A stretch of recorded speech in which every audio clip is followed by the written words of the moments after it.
Everybody's saying that they like my style. Wanna know how I do it? I smile. While you were out there saying hey, hi, hello, I was getting dressed up in shades of yellow.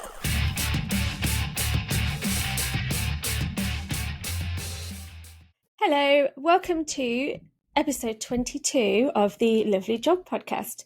I'm Leah Spicer-Pownall. I'm the marketing manager of Miss Bush, and this is... I'm Emma Marshall. I am the MD of Miss Bush. How are you today, Emma? Do you know, yeah, I'm all right. You know, we were saying there's like no such thing as Blue Mondays in January. I just feel I was a bit exhausted by January, and now I feel very tired for February. So I do feel a bit tired, and I feel like a bit lackluster. Do you know what I mean? Like I really feel like I should have eaten some more vegetables in January and probably drank less wine. Maybe that's why people do dry January and veganuary and things like that, so that you actually kind of get into the second boring dark month, but with a bit of pizzazz. Yeah. I know what you mean. I feel a bit flat today, so we're going to try and bring our moods up a bit by doing the podcast. Hell yeah. Set our intentions and give our gratitudes and things. Yeah, well, it's quite an exciting time on Instagram at the moment for Miss Bush. I basically spent the entire weekend glued to my phone staring at the stats because I posted quite a big video out to Instagram. I get a bit obsessive when I post something out that I really want to do well. I'll just be checking it constantly. So we put out the reel of you talking about all the different tops that you can add to a strapless dress. Yeah. Do you know what, like, the thing is, like, I know that's the kind of thing that, like, gets eaten up by the internet and they love it. What's the thing from, like, the series 17 of Drag Race? It's like, good piggy of the week, eat it all up. Yes, piggy of the week. I love that. So I do think that, you know how I've always, you know, like the internet's like the very hungry caterpillar. It's never satisfied. It's never sated. But I do think that like the information that, you know, people will be like, oh, that's quite interesting how you can do that. But oh my God, to me, that looks like the most self-evident stuff. And I was just saying to you, wasn't I, on text this morning, that I just think other bridal shops will just be just completely rinsing me over that, because they're like, woo, put a lace top over a dress. But it is incredible how much it changes it. And I feel like you don't see that unless you're actually in the shop. And obviously we don't have the pictures, and there's not enough budget to put all of those pictures on top of all of those tops. I did actually see that Jesus Pero had done something quite interesting they've done a catalogue of their separates, what they've done is they've not relaunched them, but they've rebranded their separates. So they've put loads of different separates from loads of different seasons together, and they've done something quite interesting in the graphics.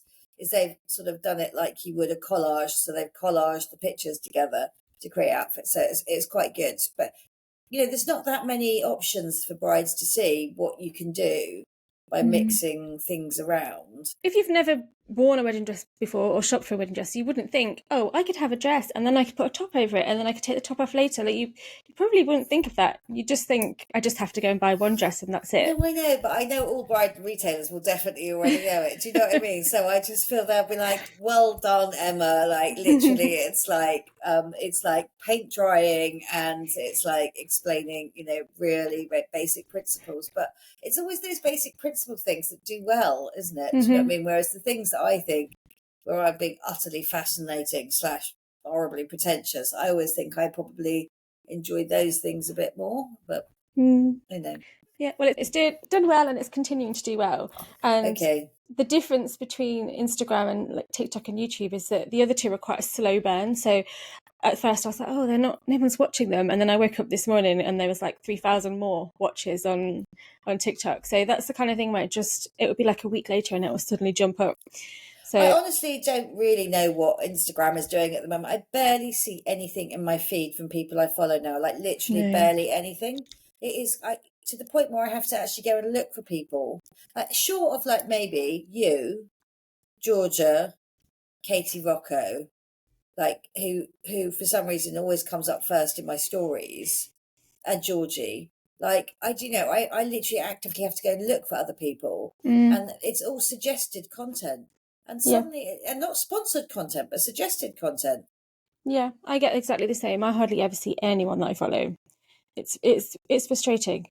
I mean, like, for example, just an example, either Fat Tony's taken himself off Instagram, or I just haven't seen any of his posts. I see Fat Tony every day.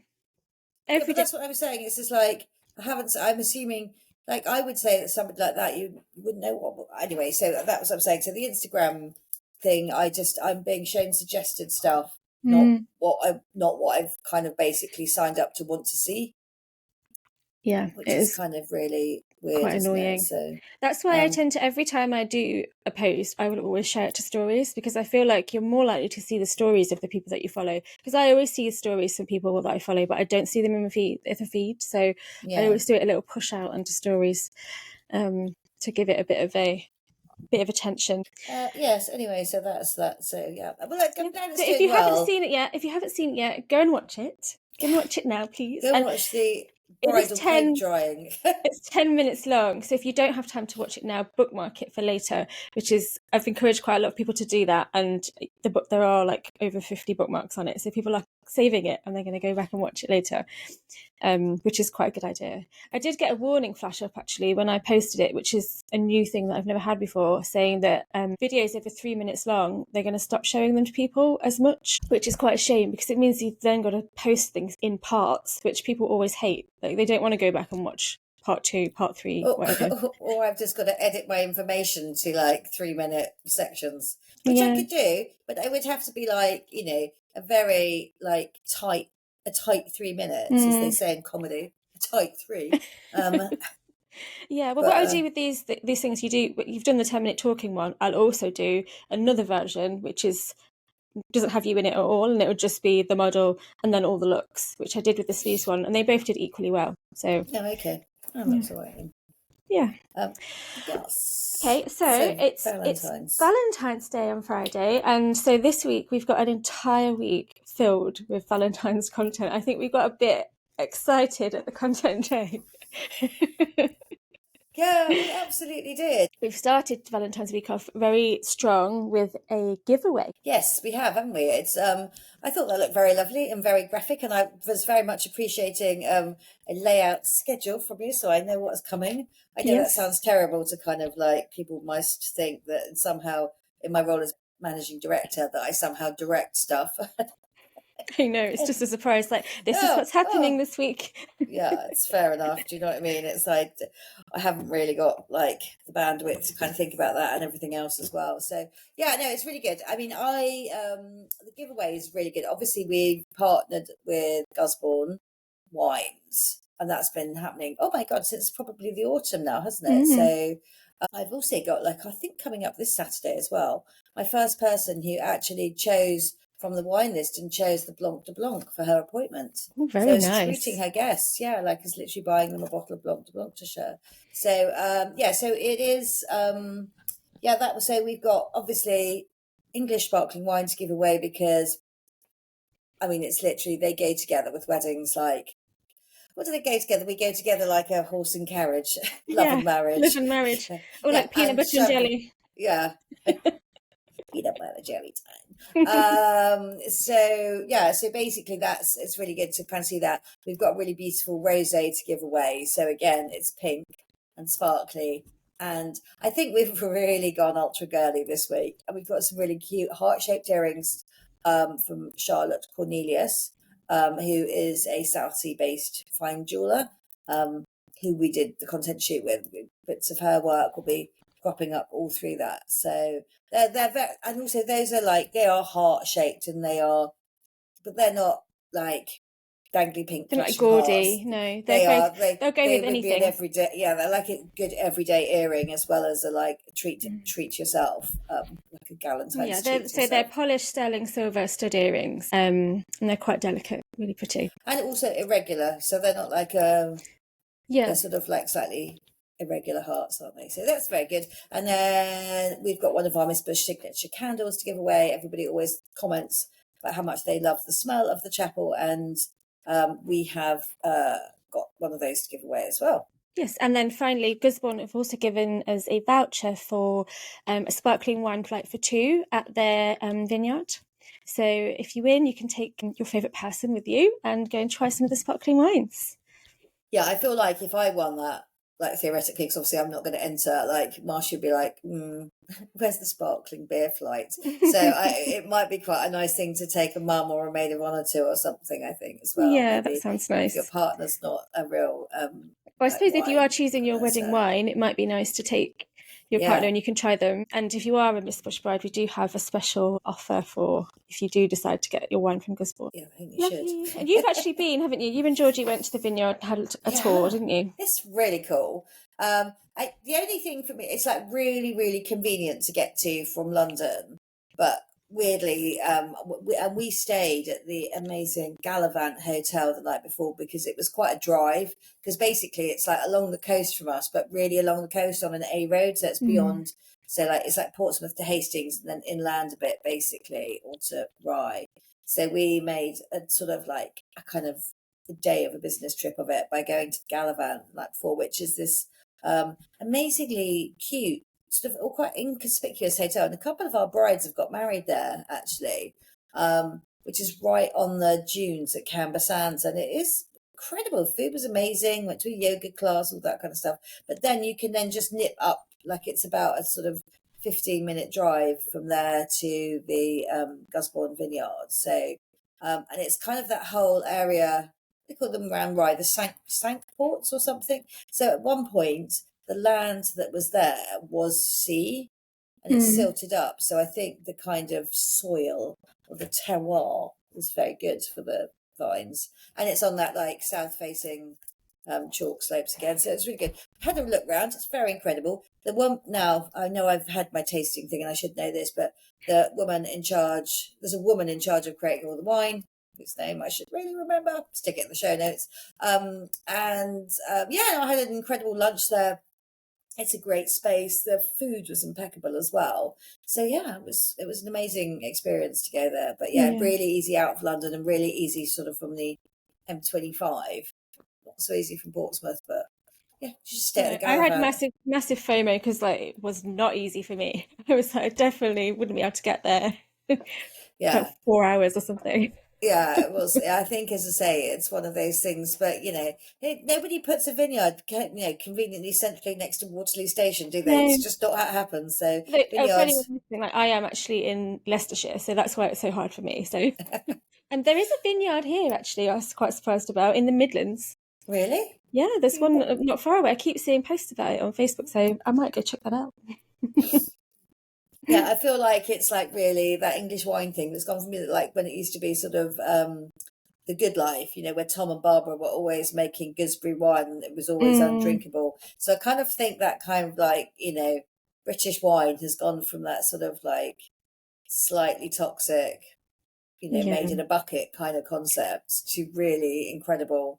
The people behind the Gusbourne thing, they all have got the most incredible pedigree from French and South African vineyards as well. So it's the Amazing. real deal now, yeah. Not Tom and Barbara at all. No, not it's like my granddad used to make wine. I remember he had these big, massive glass bottle things, and it smelled awful. Yeah, but my kids do LARPing and things like that. But quite often when they go to the LARPs, live action role play, this is a big festival where people go and dress as characters like they were in sort of like Dungeons and Dragons, and they actually play it in real life and have battles in real life. And then there is like markets in real life, and people make their own homemade mead. I've tried some of that. Ooh. Yeah, some of that's somewhat like Tom and Barbara.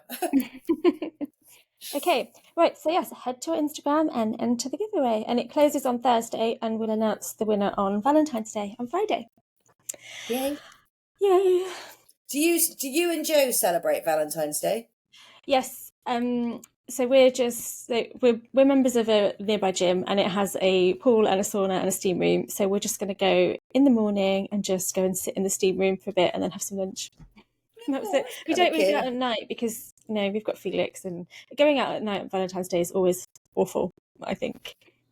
Yeah, I mean, Marshy doesn't believe in it if you're in a relationship. He like basically he's got the concept from like when you would send an anonymous card to someone, so that kind of not Will a general, you be my Valentine? Yeah, that kind of thing. So he is quite sentimental, but not at all about Valentine's Day. But it just is a kind of random fact that I gave up smoking on Valentine's Day, like literally one morning on Valentine's Day, and it was a Friday.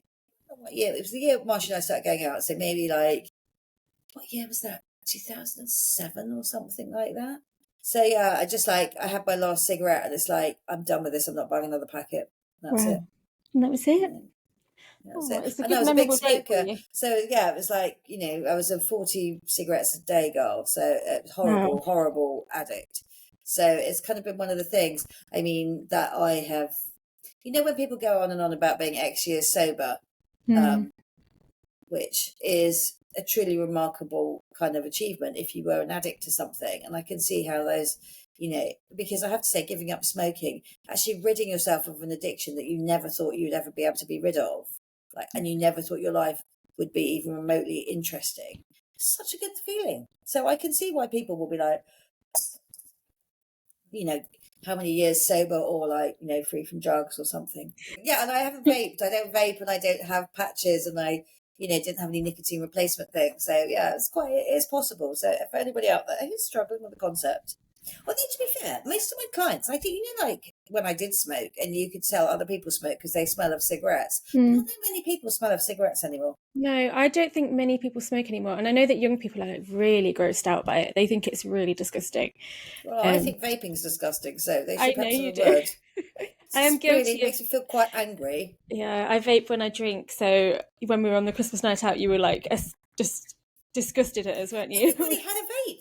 Everyone. I was like, what is this about? Do you know what I mean? It's almost like the equivalent of a kebab. It's like, we're so drunk, we're going to have a vape as opposed to a doner kebab. Anyway, okay, it's fine. Anyway, this is a very bridal. No.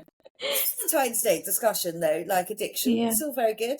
I was talking to someone about the podcast this week, and I was talking about the fact that, there is only so many hearts and unicorns you can talk about, and then you have to relate.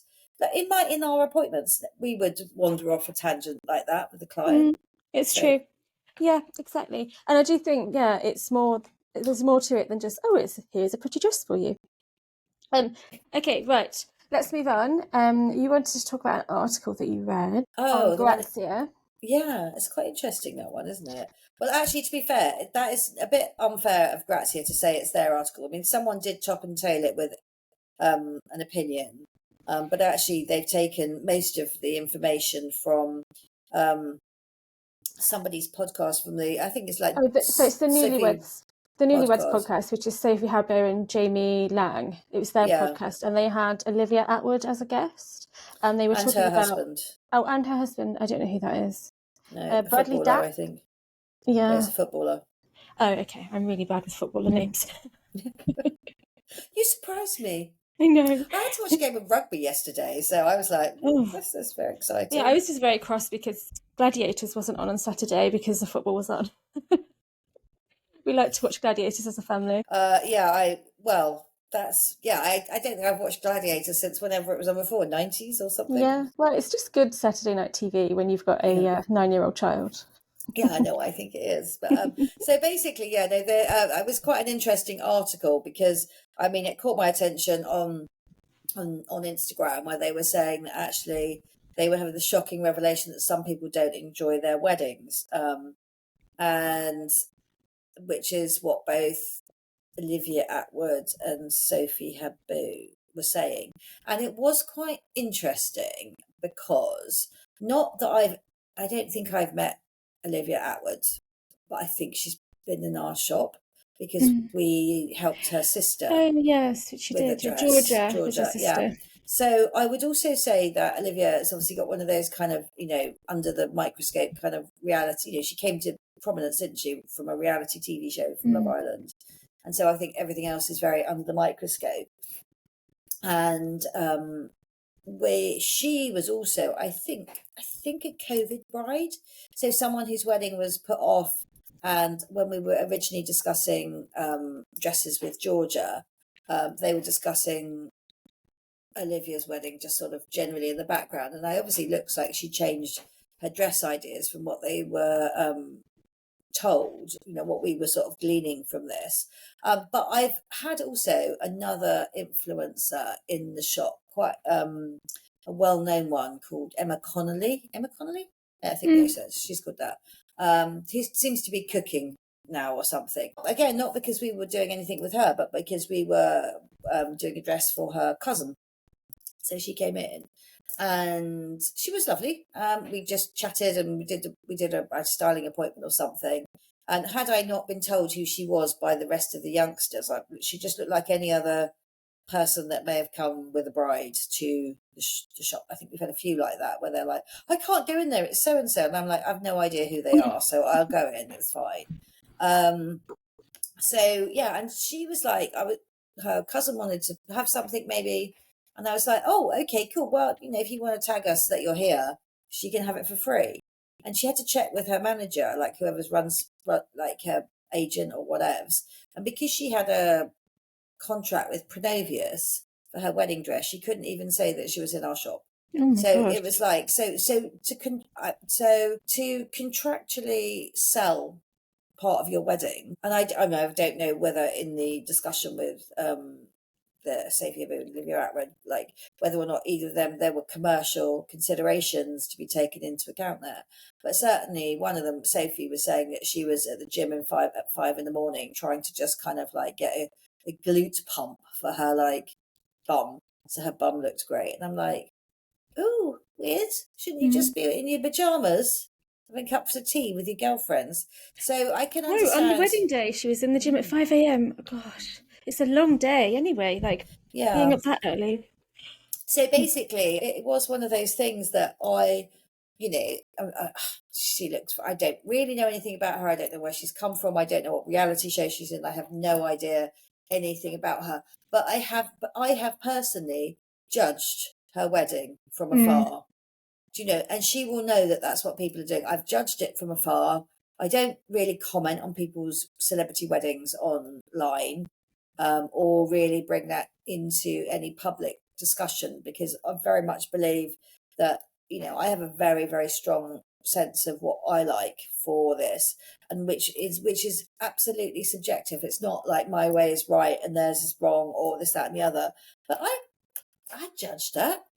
I was like, not sure I'd put those shoes with that dress, that bow. I've seen too many of those. Do you know what I mean? It's like I wasn't sure that Vivienne Westwood would have necessarily picked her as a muse. Do you know what I mean? So there's a lot of things that I thought. These are not mean things. These are things that I'm thinking as a professional in the bridal apparel world. My God, though. Imagine if everyone's thinking about that, about your wedding. That pressure. It'd be horrible. It sounds horrible, doesn't it? Really, really horrible. And it's like, so that I'm fairly like damning about influencers, I have to say. And I know that the other day I had to remind myself that like back in the day when we were left university, we had to get crappy jobs selling classified advertising. It was one of the things that you hoped would be your gateway to a publishing career. But effectively what it was, you were just a telesalesperson trying to sell kind of like classified ads. And part of me has to realise that these people are sort of basically living, breathing, walking classified ads. Their body is not their own. It's a vessel as a marketing tool. And therefore, back in the day, a classified ad, if a little square didn't sell, that little square didn't feel really bad about itself or question its reason of its existence. Do you know what I mean? It was just a little square. And people are selling everything. Like it's their homes, their children as well. Like it's just everything's being sold. So I find all of that quite repellent. And like Georgie, our like person who's looking after our brand managers, just keeps suggesting collaborations with influencers, and then I go and have a look at them. And one of them, I just had to someone who's getting married. I had to unfollow. I was like, can you stop dicking around in ugly dresses?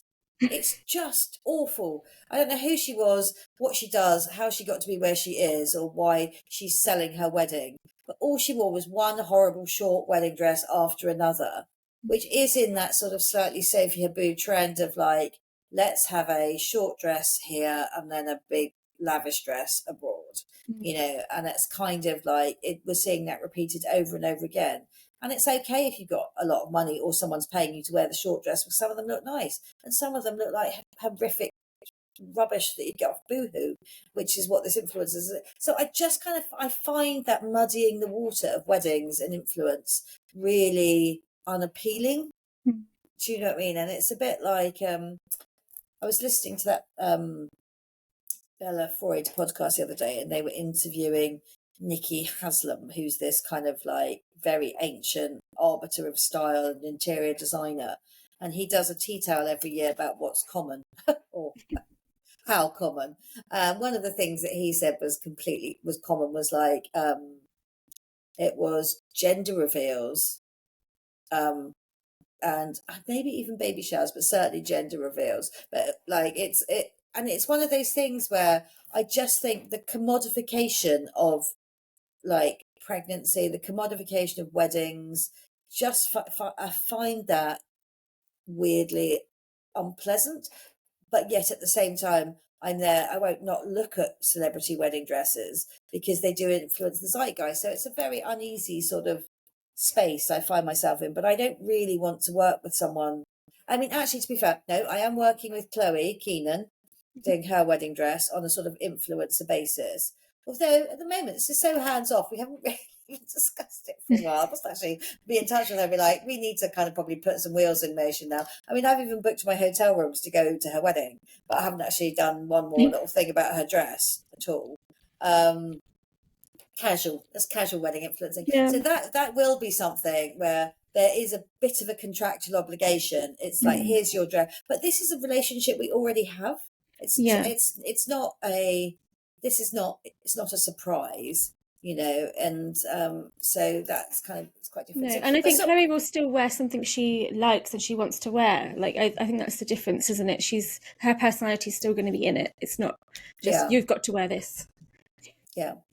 But no, absolutely, it will be completely her choice. But as I say, it's just that be like, is it possible that we can sort of cover this in depth, you know?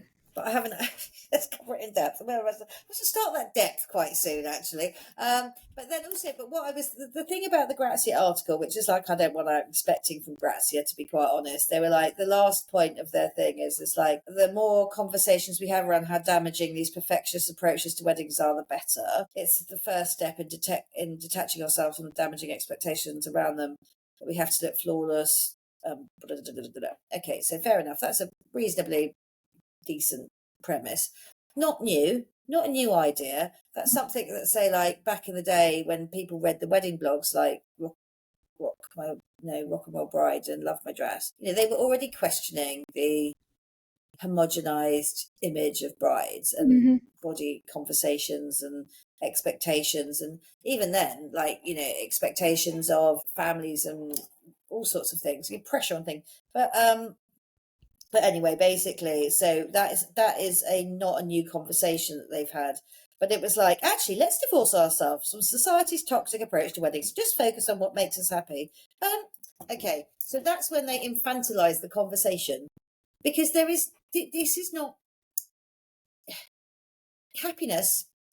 Like, you know, like don't want to be like a sort of cereal packet philosopher, but it's a journey, not a destination. And also, like, weddings are not easy things. I don't know who ever thought they should be easy and blissful. They absolutely are not. They're not easy and blissful because you have to manage a lot of people and expectations of your family, and you have to manage cultural expectations and different generational opinions and religious opinions and things like that. That is not a day. I don't know why everyone thinks they should have a blissed out, relaxed wedding day. I can't think of how that has ever been the case. No. Ever. Oh, mine wedding was quite chilled because I didn't have any guests, really. No, I was just thinking mine was great because I only had my best friend there, so it was fine. So that was like, it was quite relaxing, and actually bizarrely we did get up really early and we did run like a 10k race before we actually got married. Amazing photos of you and Marshy like out in your running kit and crossing the finish line. But it wasn't a big deal. It wasn't a big wedding. We were going to be having, in theory, another wedding, which would have been the thing. But circumstances conspired for that not to happen. So it felt very relaxing, but it was almost too relaxed. Like, people had to buy their own wine and pizza after we came out of like the registry office, because I hadn't thought about snacks or anywhere to go. I booked dinner for the evening, but nothing proper or any good. So that wasn't that stressful, apart from my dress, which was very, very stressful.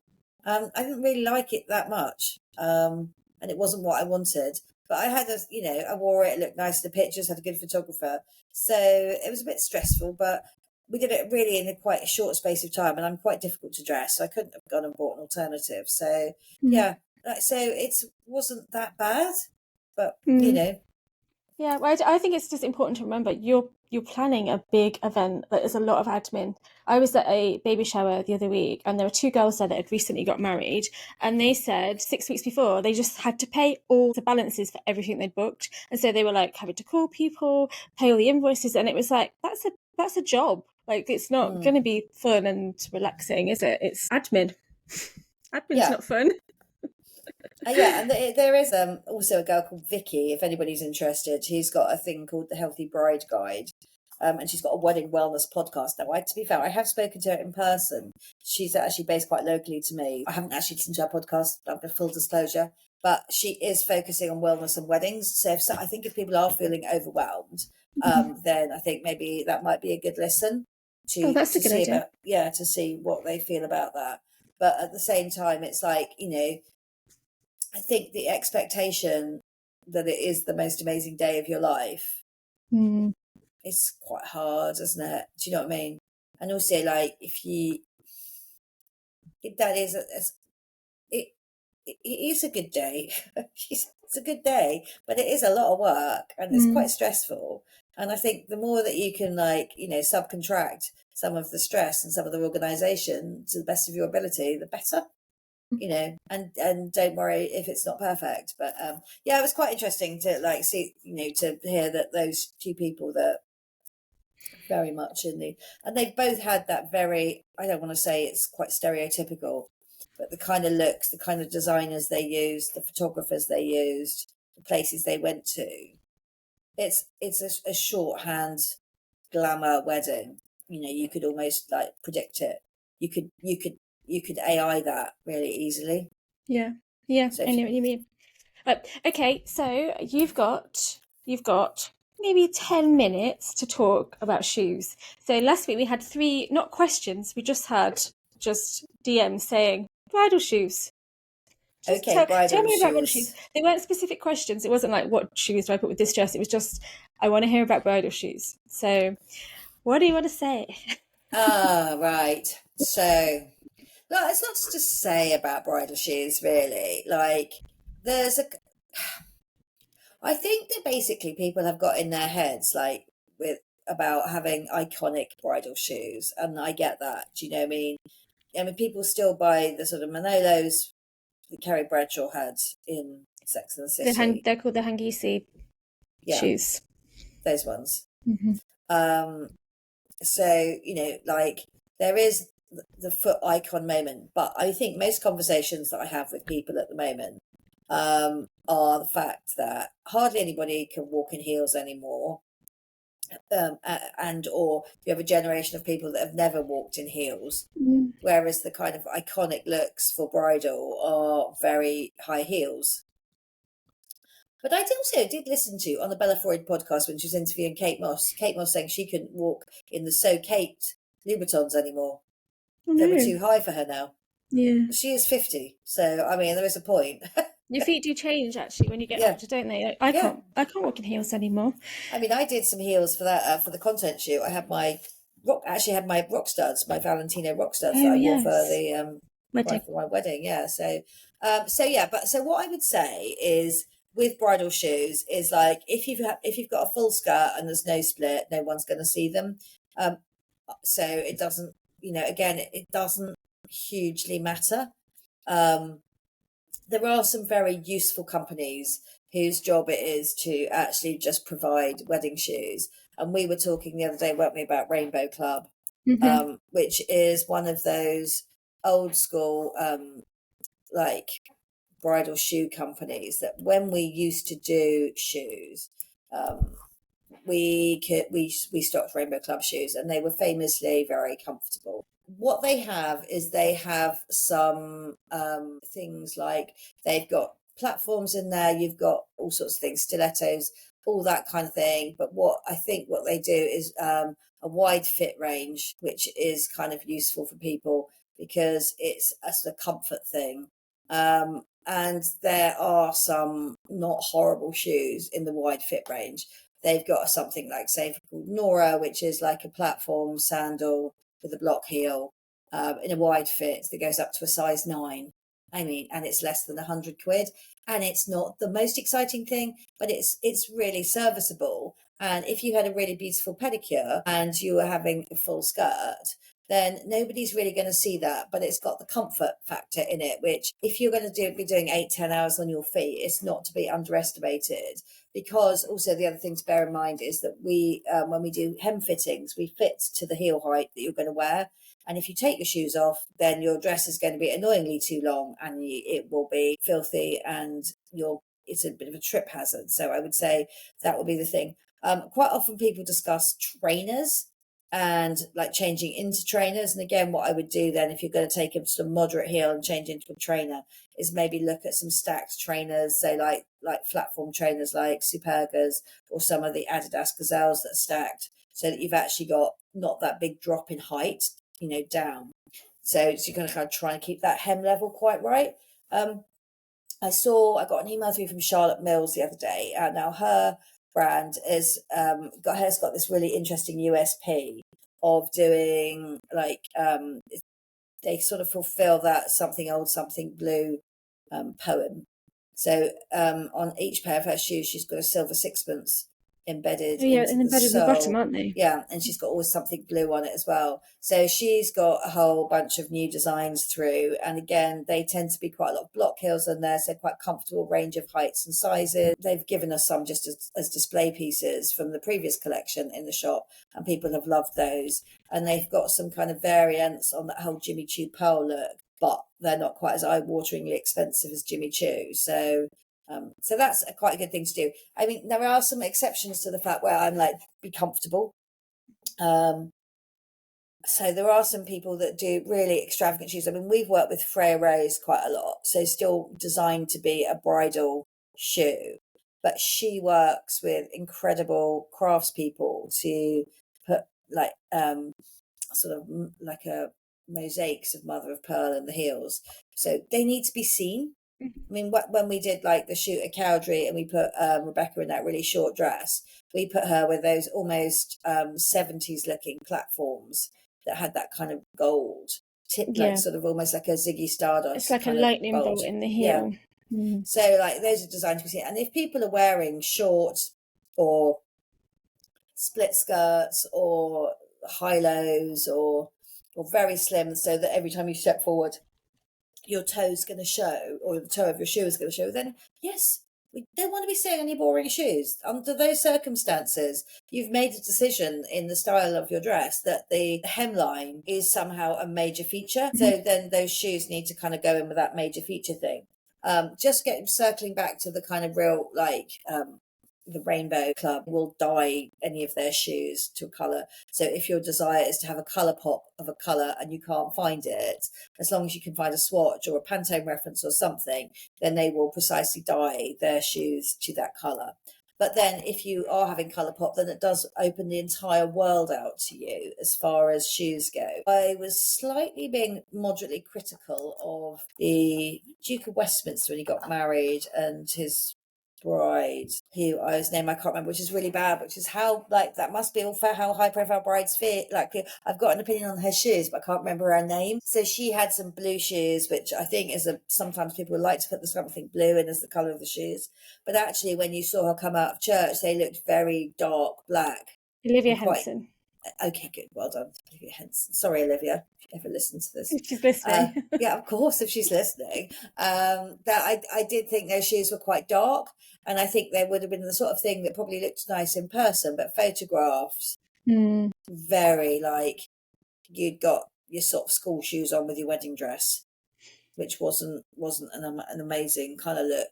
If we think the important thing about weddings is judging what people are wearing, which it isn't, but it kind of is. Otherwise, people wouldn't bother to wear anything, would they? They'd just be like, whatevs. They'd be like, just turn up in any old tracksuit. So people do care about what they're wearing, and it is important to a point. If you're going to commit to that concept of sartorial elegance that is going to be seen by other people, then it sort of ought to work. And that doesn't mean, like if you're a major goth, then wear your goth platforms and your black wedding dress and things like that. But again, I would, if I saw somebody wearing a full-on goth dress and then they put some, some Adidas trainers with it, I'd be like, could you not go and get something really in keeping with that look that you're creating? And there are plenty of things that I think that we sell, some of the Hades Pero ones, which are very sporty, which if you had a pair of box fresh white trainers with them would look great. Yeah. But you got to be thinking, I'd almost say this is a bit like having a family tiara or a family veil. You've got to start with those. You've got to be intentional. It's intentional about that's what you're wearing. And, we'll start with that. And then I could see like that going with it would be either geek length kind of 7/8 skirt or trousers. And quite a tailored look. But it actually would look really good. Two of my friends actually got married who are very, very sporty. And so they did a wedding at the registry office and they cycled on a tandem to the registry office in their tennis gear. And they got married in, not necessarily in tennis gear, but they're in white Air Texas, like kind of Fred Perry type tops and white. Is this Miss Bushbride? Did I blog this? Oh yeah, we did. I don't know if you blogged her second bit of it, but then she had an Anna Cara dress for us for like more of a kind of like a celebrant led wedding day. So yeah, it's so I feel like the shoe thing is a bit it's a bit like everything really. There's Freya Rose, Harriet Wilde, rainbow. Harriet Wilde, they're more kind of like gold like details on top of the heel, aren't they? Yeah, absolutely. So those are the sort of big four that are the main commercial sort of people. I mean, obviously, like people like ASOS have thrown their hats into the weddings and wedding shoes. They're uniformly ugly, pretty horrible. I can't see anything in there that is even anything I'd want to buy. I mean, I do have picked up ASOS shoes for like editorial pieces that we've done, and also quite a lot of Zara in my time because Zara's always have something good. I've got 3 or 4 pairs of Zara shoes at the moment in the chapel for trying on shoes. They're all either in mother of pearl sequin or they've got like a mesh with sparkles on. We've got another one which has got like really pretty, really comfy. And people are like, oh, I'm going to buy some of these. So, it is important, hello, shoe companies, that we have some of your product in the shop because it's a very easy place to sell it. Yeah.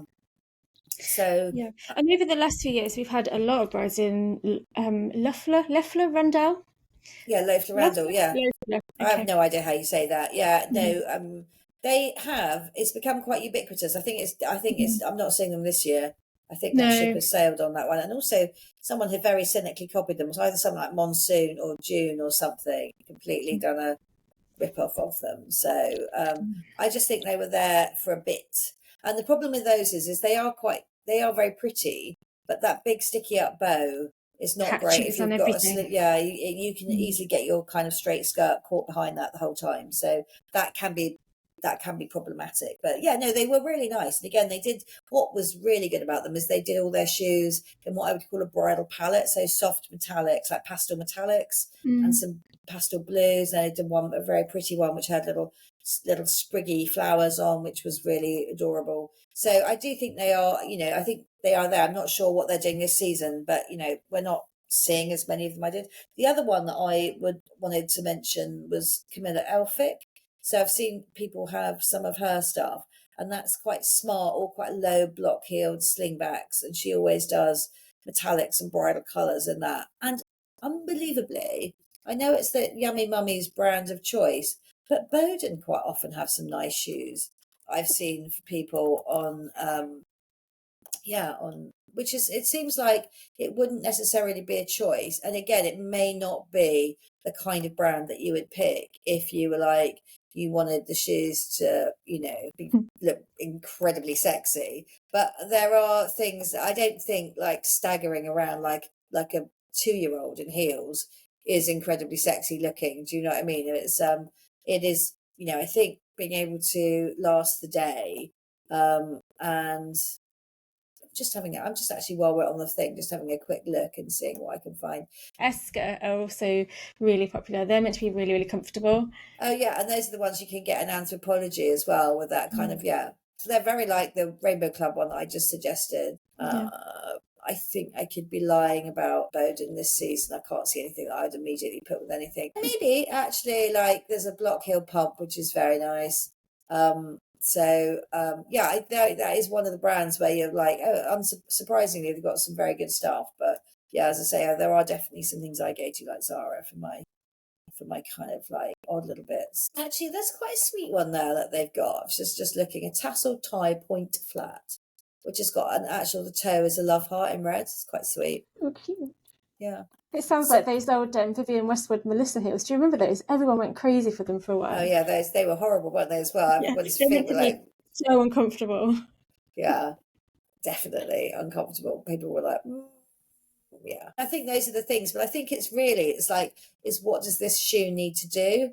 You know, and there are also some other things which sound very old fashioned now. So if you're little, you know, the shorter girls do tend to be much more able to walk in heels, and it's very, very dodgy ground to talk about this, but height is important. In like, we pick models that are tall. I'm less bothered about their size round, but height is really easy to dress. And you know, if you are, you know, most wedding dresses still will have a waist definition point and then a skirt, so it's quite good from a proportion point of view just to elongate the legs. It's not essential, and I feel very bad saying it, but leg length always does make things look quite elegant, and it makes slim dresses seem much more wearable. And yeah, it's probably, I mean, imagine like how much, like if we, like, everyone knows that you and I are big fans of Drag Race. Imagine the drag queens get such a like they get red for filth if they come out in some comfortable shoes, don't they? They literally, like Michelle Visage was like, you know what I'm going to say about those old lady shoes you've got on.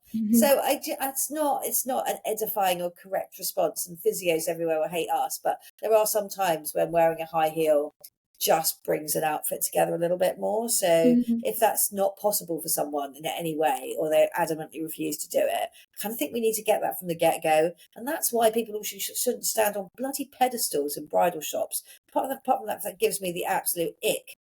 Totally the ick.